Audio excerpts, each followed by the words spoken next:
After a long wait yesterday, we finally got a chance to look at the National Economic Survey for 2021, and we want to delve into that. And we are privileged to have the Principal Secretary in charge of the State Department for Planning, Saitoti Torome. Welcome on set, sir. Okay, thank you very much. On the 12th of March this year, the President, in his 14th address on the COVID-19 pandemic, did indicate that in 2020, the economy grew by 0.6%. When I look at the numbers you released yesterday, it indicates the economy contracted by 0.3%.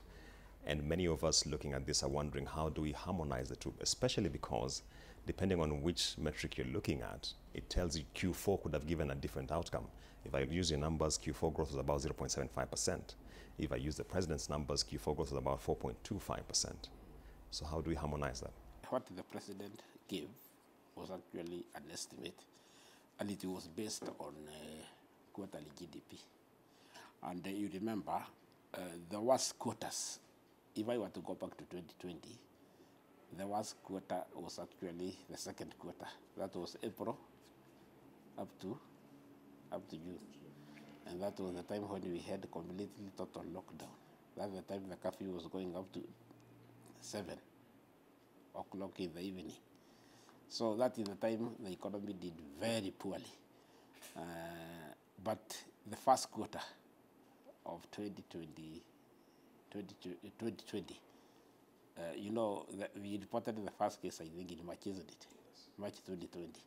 So the performance of the economy from January to March was just normal.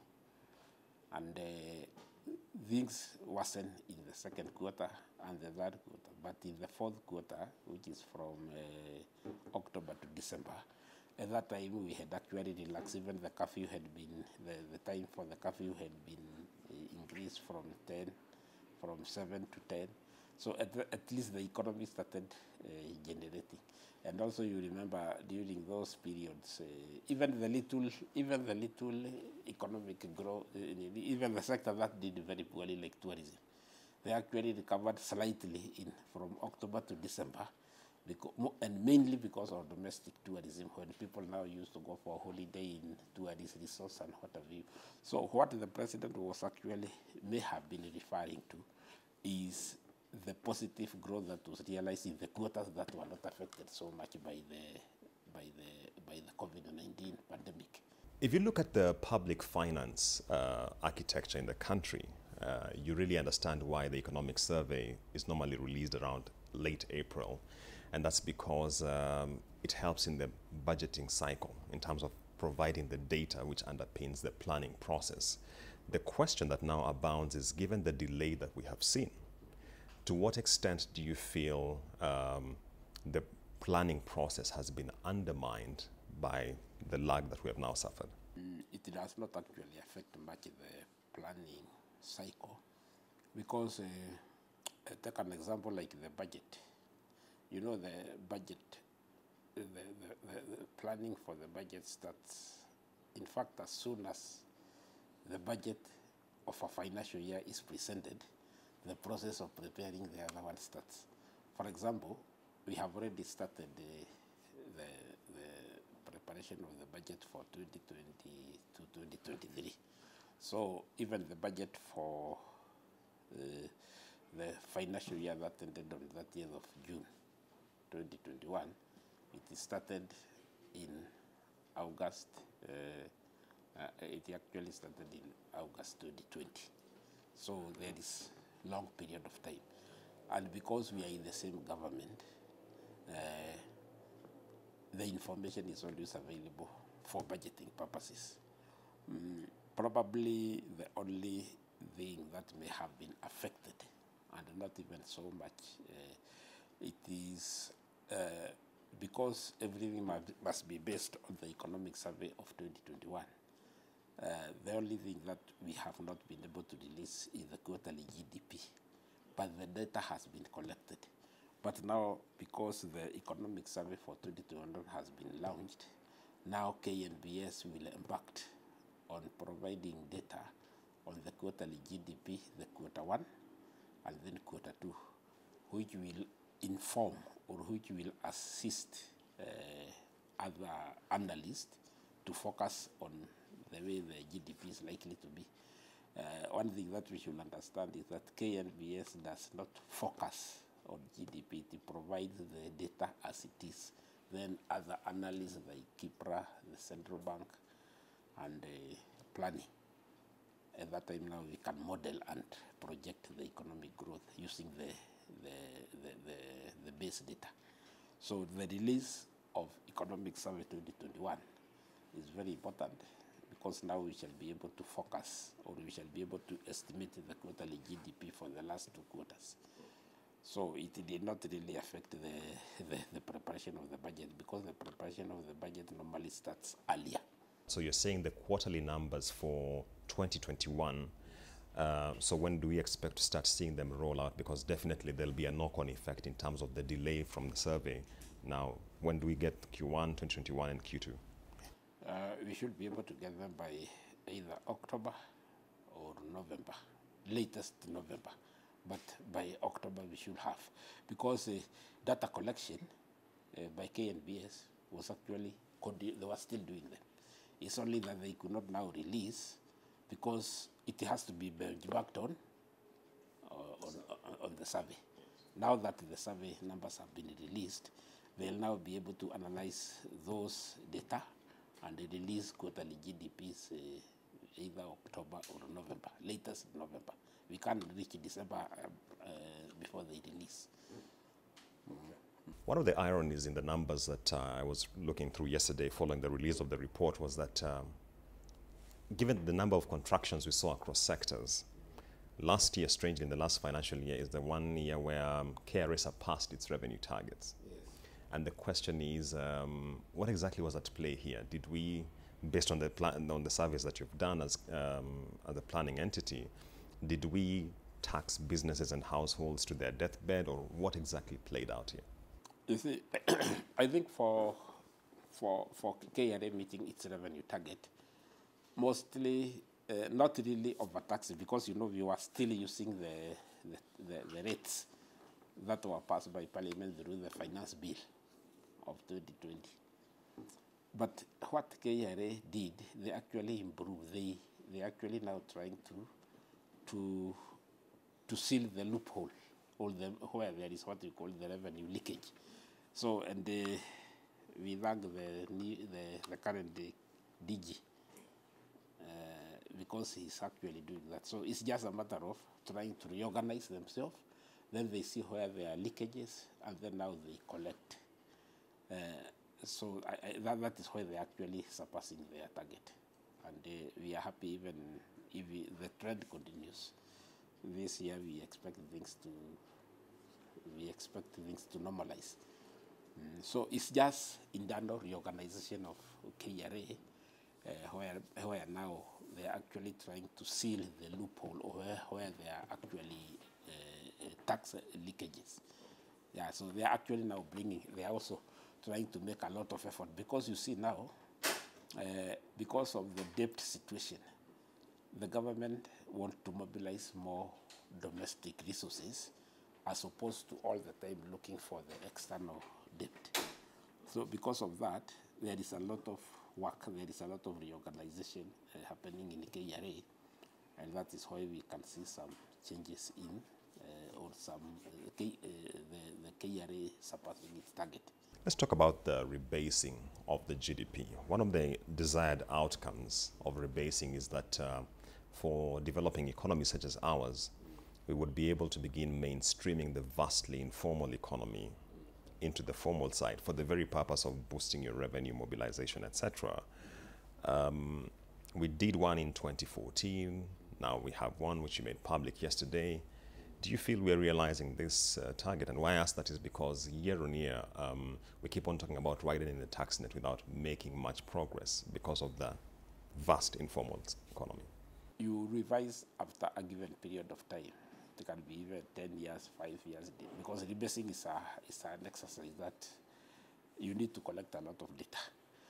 And the purpose of revising is to see whether there are new areas that are contributing to the GDP that have emerged, because changes take place, particularly changes which are being brought about by the information and technology, ICT. So when you rebase, when you revise, you also collect more data. Like you carry out a lot of surveys. Like before we rebase, we did the census of industrial production, the survey of services. Then we did the MSMEs, survey of medium and small enterprise. And then we also did the survey, and then even the census of 2019 itself, it provided a lot of data which enable KNBS now to rebase. And then they normally do, under normal circumstances, they also do the survey of foreign FDI, foreign investment survey.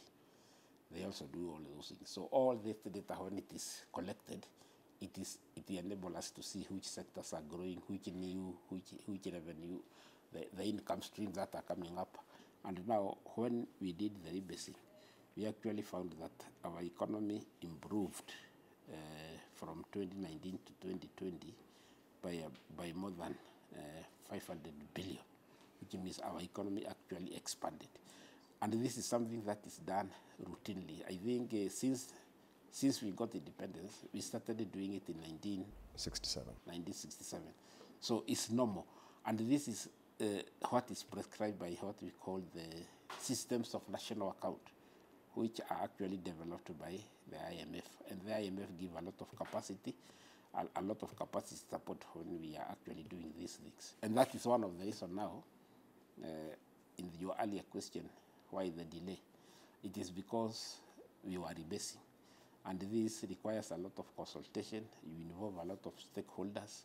You do a lot of peer review so that whatever now you present, it has been analyzed a lot, and a lot of questions have been asked about it, a lot of clarification has been done, and a lot of improvement have also been made. So maybe, P.S., just to now take you back to my question, do you feel that we are making progress in terms of bringing the vastly informal economy into the net of the formal through these exercises? Yeah, we are, because first of all, you cannot assist the informal sector without first of all having data on it. So KNBS carried out a survey which was launched in 2016 on medium and small enterprise survey. And it actually went to all of them. It was a passive survey, and it was published, and it actually revealed that the contribution of SMEs is about 34% of the GDP.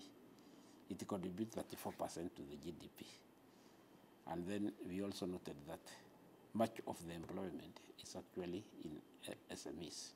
So when now you have information about SMEs, then as a government, we can be able to come up with strategies of assisting the SMEs, particularly making sure that they get credit at affordable rate in the bank, they have access to the credit, and also and most importantly, the market for their product. The thing that we struggle with is that despite all this data that we have, especially around the MSME and the informal sector, is that year on year we are faced with the predicament of the widening of the tax base. And you'll remember that we tried presumptive tax to try and net them in. It didn't work. We moved back to turnover tax. We have now introduced minimum tax, which of course has run into legal headwinds. So where is the mismatch? Because if planning has all this data, why is it that when it comes to widening the base, there seems to be a challenge? No, I think the KRA has been trying to widen the base. Like, for example, there before the matatu sector, they never used to pay tax, but now they were brought on board. I think even as you ask about the issue of the tax, maybe those are some of the things that KRA is actually trying to address. The contribution, okay, they contribute more to the GDP. How can they now also contribute more to the taxes? I think those are some of the issues that KRA is actually trying to address. And the other day they launched their strategic plan where they are now covering all those areas about the widening of the tax bracket. Yeah, so those are things that are actually being addressed. Although now, because just as you know, Kenya is a very politically sensitive country, we have to do it in a very systematic way so that it does not explode. People don't go to the court to oppose what the government wants to do. So it has to be done in a very systematic way. I was very impressed when KNBS began releasing the quarterly labor reports. I think it was a huge step forward in terms of analyzing how the economy is doing. One of the challenges that I see with that is that unlike labor reports across the globe, the KNBS one on a quarterly basis doesn't release data on wages. And yet that's a very critical component when you're doing labor market analysis, because then you can look at a key factor such as the gender pay divide. Now we can't. If you look at the pay rate, how is it moving? Is there any step towards availing that sort of data on a quarterly basis? When the KLBS are coming up with their plans, they normally analyze and see the data gap. So probably that is one of the data gap that can actually be addressed. And that is when they are now doing those surveys of getting the quarterly labor force survey, they can see the possibility of looking at the wage, the quarterly wage survey. They can actually be able to do that. But that is normally collected at the end of the year. Because when they are collecting the data, they ask about the wage, the cost of the staff cost. So it's something that can be looked into, whereby they can actually be providing the data on monthly wage survey. This is the first time we saw the GDP being rebased after 5 years. Prior to that, it was 19 years. Then going back, it was 10 years. The UN recommends best practice every 5 years. Are we now going to see this being the trend every 5 years? In Kenya, we try as much as possible because we rebased in 2014. And now we are actually rebasing with the process of rebasing. What we released yesterday, it started in 2017 after carrying a lot of surveys, and also we were lucky because we did the census in 2019, where we obtained a lot of data which actually assisted in also in the rebasing. So the UN recommend that five years. It's just like, for example, the census. We do census after every 10 years, and I can tell you that Kenya is among the countries that is rated very highly, because since 1969 we have never failed to do a census after every 10 years. But to rebase after 5 years, first of all, you require a lot of resources, not to do the rebasing itself, because rebasing is just using now the data that you have. For the 5 year period, you must carry a lot of surveys, which will provide you data, and that data now you will use for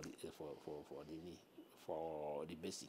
So if you don't have resources to carry out, or if you don't plan to do all those surveys, then you find by the end of 5 years you have nothing to rebase, because you don't have new data sets to be used for rebasing. So, and in Africa, in many African countries, statistics bureaus are not given a lot of support because of problems here and there. In Kenya, we were very lucky because we had what we used to call the P4R, performance for results. That is the one that KNBS was using, and that's why they were able to do a lot of economic surveys, which they use for rebasing. So as long as we know, for example, if because we have rebased this year, and then we plan to rebase after 5 years, then we must provide funds to carry out all those surveys, which will provide data for rebasing.